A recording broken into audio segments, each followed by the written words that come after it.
আসসালামু আলাইকুম, সবাই কেমন আছেন?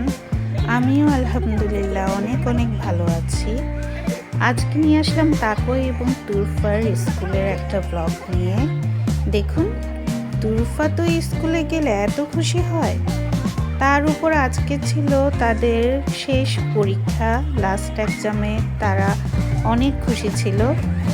তারপর দেখলাম সবাই রং মাখামাখি করছে, তাকেও রং মাখলো অল্প, তুরফারও মুখে রং মেখে দিয়েছিল এবং সাথে সাথে গার্জিয়ানরাও দেখিয়ে গল্প গুজবে বসে গেছে। স্টুডেন্টরা সহ একসাথে গার্জিয়ানরাও গল্প করছিল, দেখতে ভালোই লাগছিল। তাই আমরাও অনেকক্ষণ স্কুলের এক্সাম শেষ হওয়ার পরও সেখানে বসে বসে গল্প করলাম। তুরফাও খুব এনজয় করছিল।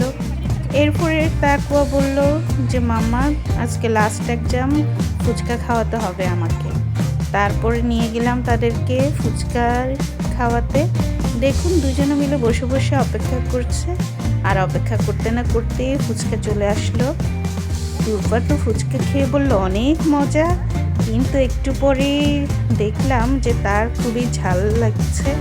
বললাম যে কি হয়েছে মাম্মা, ঝাল লাগছে? বলতেছে হ্যাঁ মাম্মা, অনেক ঝাল। তাড়াতাড়ি তাকুয়া তার পানির বোতল থেকে অল্প স্বল্প যা পানি ছিল সব ঢেলে ওকে খাইয়ে দিচ্ছিল। ও তো খাওয়ার পর বললো মাম্মা, আমি আর এই ফুচকা খাবো